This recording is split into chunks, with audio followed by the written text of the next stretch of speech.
बिस्मिल्लाहिर्रहमानिर्रहीम। अस्सलाम वालेकुम नादरीन, आप यूट्यूब चैनल देख रहे हैं। मैं इमरान खान हूँ। नादरीन, पाकिस्तानी मीडिया में ये बात रिपोर्ट हुई है और अब नादरीन आप ये देखें कि बाजोड़ के जो मनाजिर आ रहे हैं वो इंतहाई दर्दनाक हैं। बहुत ही तकलीफ दे मनाजिर हैं जो बाजोड़ से और ऑपरेशन ज़दा इलाकों से निकलने वाले लोगों के जो मनाजिर हैं वो बड़े खौफनाक हैं। गुल ज़फ़र खान साहब ने बच्चों की लाशें शेयर की हैं अपने एक्स अकाउंट के ऊपर। उन्होंने पोस्ट करते हुए लिखा कि ये है रियासत पाकिस्तान का टारगेटेड ऑपरेशन। यानी गंडापुर कह रहे हैं कि टारगेटेड ऑपरेशन है और टारगेटेड ऑपरेशन की हमायत कर रहे हैं, जबकि गुल ज़फ़र ये कह रहे हैं कि ये है रियासत पाकिस्तान का टारगेटेड ऑपरेशन। मेरे बाजोड़ के 2 बच्चे और इनकी मां कल तोप के गोले से शहीद हो चुके हैं। फिर यहां पे जो है वो ज़ुबैर अली खान साहब ने एक ट्वीट शेयर की है और वो ये बताते हैं कि जो लोग बाजोड़ में शहीद हुए माटर गोला गिरने से, इन 3 अफराद को दफनाने के बजाय अवाम ने इनकार कर दिया और एहतजाजन लाशों को मामूद बादसिया रवाना करके एहतजाज करने का ऐलान किया। अब ये कोलेटरल डैमेज या सिविलियन की जो शहादतें हैं वो भी हो रही हैं। कितना नुकसान हुआ अभी तक खैबर पख्तूनख्वा में अवाम का, इसके बारे में शानदाना गुलजार साहिबा ने एक ट्वीट किया है और उसमें कुछ तफसीलात बताई हैं कि खैबर पख्तूनख्वा में अवाम का ऑपरेशंस के नतीजे में या जो पॉलिसीज हुकूमत की हैं ऑपरेशंस को लेकर, उनके नतीजे में कितना नुकसान हुआ। पख्तून नस्ल कुशी वो लिखती है 9,237 बड़े धमाके किए गए खैबर पख्तूनख्वा में। डालड़ी जंग में 76,584 पश्तून शहीद हो गए। लगभग 76,584 ये लोग शहीद हुए हैं पश्तून। लैंड माइन से 7,538 बच्चे माजूर हो गए हैं। बहुत बड़ी तादाद है। 7,500 बच्चे माजूर हैं जिनका पांव जो है वो लैंड माइन्स के ऊपर आ गया खेलते हुए। 7,600 अफराद जबरी तौर पे लापता हैं। ये बहुत बड़ी तादाद है। ये तो बहुत बड़ा दावा है जो शानदाना गुलजार साहिबा ने पोस्ट किया है। 7,600 अफराद जबरी तौर पे लापता हैं। 1,734 कबायली मुशरान ज़बा किए गए। 200 धमाके नमाजियों भरी मसाजिद में किए गए हैं। यानी जो दहशतगर्दी के वाकयात हुए इनमें 200 धमाके मसाजिद के अंदर हुए हैं। 3,70,000 घर और मसाजिद मस्मार हो गई हैं और खैबर पख्तूनख्वा के 10 लाख एकड़ जमीन पर आर्मी का कब्जा हो चुका है। यह भी एक डाटा बहुत बड़ा है। 2,17,000 पख्तूनों के शनाख्ती कार्ड ब्लॉक हो चुके हैं और 57 लाख पश्तून बेघर हो चुके हैं। और साथ ही आखिर में वो ये बताती हैं कि 25,000 दुकानें भी जाया हो चुकी हैं या मस्मार हो चुकी हैं। ये डाटा उन्होंने कॉपी करके लगाया है शानदाना गुलजार साहिबा ने। तो खैबर पख्तूनख्वा ने तो बहुत तकलीफ बर्दाश्त की है। जो मनाजिर वहां से आ रहे हैं वो बहुत दर्दनाक है। मैं अभी एक वीडियो देख रहा था, उसमें बच्चे बैठे हुए हैं मासूम और भूखे हैं। वो उन्होंने हाथों में खाली प्लेटें पकड़ी हुई हैं और इंतजार कर रहे हैं इनमें कोई सालन रोटी चावल कोई चीज डाली जाएगी हुकूमत की जानिब से। और उन्हें वहां पे सामने खड़ा हुआ एक आदमी जो किसी तंजीम का है वो लेक्चर दे रहा है, उन्हें बता रहा है। तो ये बच्चों की भूख है और भूखे शख्स को लेक्चर देना ये तो बड़ा आसान होता है। इन्हें खाना चाहिए और सूबाई हुकूमत ने कोई इज्जतदार तरीका नहीं अपनाया इन्हें खाना खिलाने का। यानी बच्चे इतनी तकलीफ में हैं लेकिन किसी के कानों पे जूं तक नहीं रेंगती, किसी को कोई परेशानी नहीं होती। हालांकि इमरान खान साहब ने कहा था कि ऑपरेशन से नफरत जन्म लेती है। जब ऑपरेशन होता है तो उससे दहशतगर्दी बढ़ती है, कम नहीं होती। हाँ, आपको लॉ एंड ऑर्डर मेंटेन करना होता है, मकामी पुलिस को तगड़ा करना होता है, आपने पॉलिटिकल सोल्यूशन चीजों का ढूंढना होता है और फिर आप बड़े तरीके से दहशतगर्दी को कंट्रोल करते हैं। लेकिन पाकिस्तान तरीके इंसाफ गंडापुर को छोड़कर, उनकी गवर्नमेंट को छोड़कर, वो ये बात कहती है कि ये दहशतगर्द बाकायदा बाय डिजाइन यहां पे लाए गए हैं और अब इन दहशतगर्दों से लड़ाई के बहाने मकामी आबादी को वहां से निकाला जा रहा है, नकल मकानी करवाई जा रही है।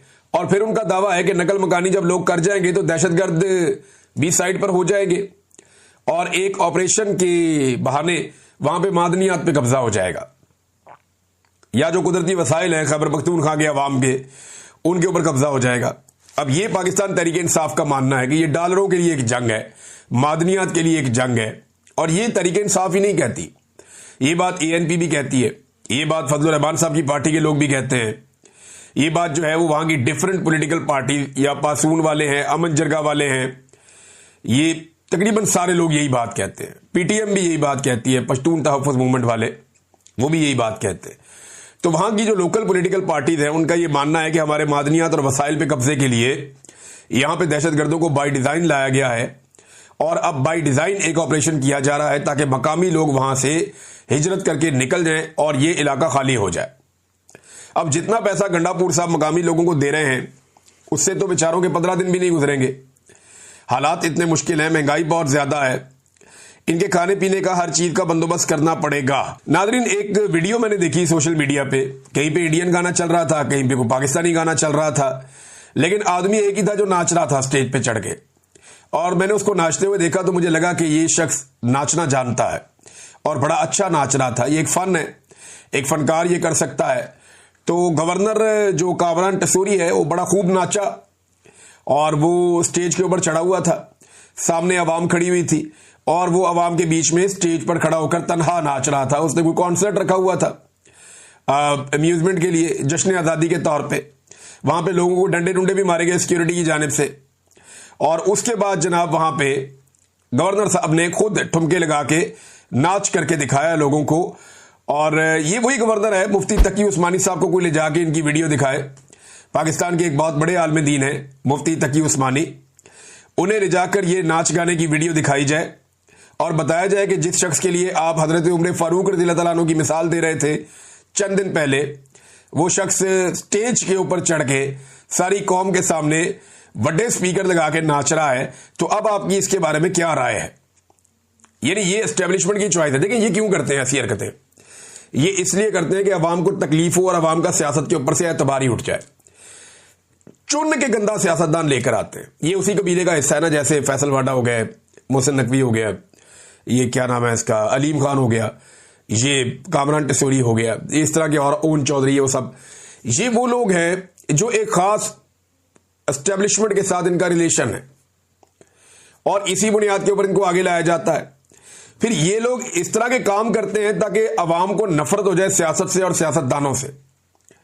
बाय डिजाइन ऐसे लोग लाए जाते हैं जिनसे लोग नफरत करें, जिनको लोग बुरा समझे, और उसके बाद लोग इस नफरत के अंदर सियासतदानों को ही बुरा समझना शुरू हो जाए और फिर ऑप्शन बच जाए एस्टेब्लिशमेंट की। लोग कहने जी मिलिट्री को ले आओ, मार्शल लॉ लगा दो। अब वो नहीं होना, हालात बहुत बदल गए हैं। माजी में मार्शल लॉ लगते थे, लोग मिठाइयां तकसीम करते थे। अब अगर मार्शल लॉ लगाना तो लोग पंफलेट तकसीम करेंगे और एक दूसरे को बताएंगे कि इस मार्शल लॉ के खिलाफ खड़े होना, क्योंकि मिलिट्री एस्टेब्लिशमेंट के पास जो अवाम की गैर मशरूत हमायत थी वो हमायत अब उनके साथ नहीं है।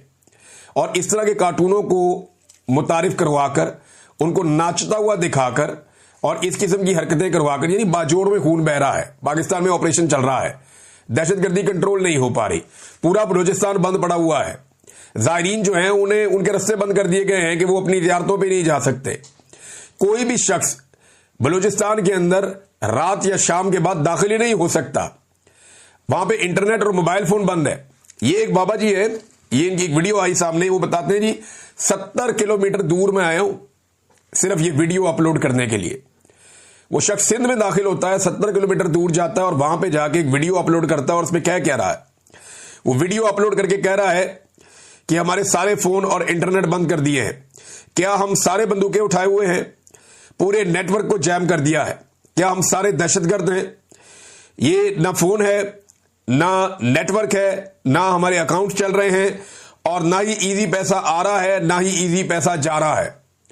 अवाम से उनकी सारी सहूलतें छीन ली हैं मौजूदा रजीम ने। तो एक तरफ बलूचिस्तान की ये सूरत हाल है, खैबर पख्तूनख्वा के कबायली इलाकों की सूरत हाल आपके सामने है। 44% पाकिस्तानी जो है वो गुर्बत की लकीर से नीचे जा चुके हैं। महंगाई इतनी बढ़ गई है कि आम आदमी का बजट कंट्रोल में ही नहीं आ रहा, बेरोजगारी की शरह बढ़ती चली जा रही है। और गवर्नर सिंध जो है, जो एस्टेब्लिशमेंट का फेवरेट आदमी है, वो लाइफ एंजॉय कर रहा है। कभी वो मोटरसाइकिलें लेके निकल जाता है, कभी वो स्टेज पे चढ़ के नाचना शुरू कर देता है, कभी वो खाने पकाने की वीडियोस लगा रहा होता है, कभी वो मौलवियों को बैठा के अपनी तारीफें करवा लेता है। तो ये मुफ्ती तकी उस्मानी साहब को तो मेहरबानी करके कोई ये वीडियो दिखाए, और जब उन्हें वीडियो दिखाए तो उनकी वीडियो बनाए भी और उनसे पूछे कि जनाब आपने इसकी हजरत उमर फारूक रज़ियल्लाहु ताला अन्हु वाली मिसाल दी थी, तो क्या आपको अभी भी लगता है कि स्टेज पे चढ़ के नाचने वाला ये शख्स जो है, और उस वक्त जब कौम इतनी मुश्किल में है, यानी आपने सेलिब्रेशन करनी है तो उसका भी एक तरीका होता है ना, आप सेलिब्रेट करें, आप पाकिस्तान जिंदाबाद बोले, आप पुरवकार तरीके से चीजें कर सकते हैं। लेकिन क्या आज पाकिस्तान वैसा है जिस तरह की आप सेलिब्रेशन कर रहे हैं? रैली निकालें, आप जाएं लोगों के साथ, आप पाकिस्तान जिंदाबाद का नारा लगाएं, आप इस अज़म का इजहार करें कि हम पाकिस्तान को पहले से बेहतर बनाएंगे, हम पाकिस्तान के अंदर से दहशतगर्दी खत्म करेंगे, हम पाकिस्तान की मईशत को बेहतर करेंगे। अव्वल तो आपको यह हक ही नहीं पहुंचता, आप सारे फॉर्म 47 वाले हैं, जाली लोग, अवाम ने आपको मुस्तरद किया हुआ है, तो आपको तो यह हक ही नहीं पहुंचता कि आप पाकिस्तान का कोई फैसला करें या पाकिस्तान के ऊपर अपना कोई फैसला आप मुसल्लत करें। अब इधर मरियम नवाज साहबा ने भी लिबर्टी में कॉन्सर्ट का ऐलान कर दिया है। यानी ये जलसा जुलसा तो अब कर नहीं सकते, 4 दीवारी के अंदर इनके जलसे होते हैं, पब्लिक में जाने के ये काबिल रहे नहीं, तो अब लोगों को इकट्ठा करने के लिए लिबर्टी चौक में एक कॉन्सर्ट का ऐलान किया गया है और कहा गया जी इसके अंदर मरियम नवाज भी आएंगी। अब बंदोबस्त पता किस चीज का किया जा रहा है? मेरी 1-2 सोर्सों से बात हुई है, वो सोर्स ये कहते हैं लाहौर के बेचारे इंतजामी ड्यूटीज के ऊपर है, वो बेचारे कहते हैं जी अब समझ ये नहीं आ रही कि अगर वहां पे लोगों ने इमरान खान के नारे लगा दिए या लोगों ने वीडियोस बना ली और मरियम नवाज की तकरीर के दौरान कुछ ऐसी चीजें रिकॉर्ड हो गई, क्योंकि वहां पे बहुत सारे हमारे सोशल मीडिया के जो सिटीजन जर्नलिज्म करते हैं बहुत सारे दोस्त मौजूद हैं और वो लाजमी बात है कि इसकी वीडियोस बनाएंगे और ये सब चीजें करेंगे। तो यहां पे जो है वो इस बात का बंदोबस्त किया जा रहा है कि अगर इमरान खान के नारे लग गए या पीटीआई के झंडे नजर आ गए या लोगों ने मरियम नवाज की मौजूदगी में उसके खिलाफ इंटरव्यूज दे दिए तो बड़ी मुसीबत बन जाएगी। तो अब जो है वो इसको मैनेज करने की कोशिश की जा रही है। मैनेज ना हुआ तो मरियम नवाज कोई नहीं आती कॉन्सर्ट में, और अगर मैनेज हो गया और आखिरी टाइम पे उन्हें कॉल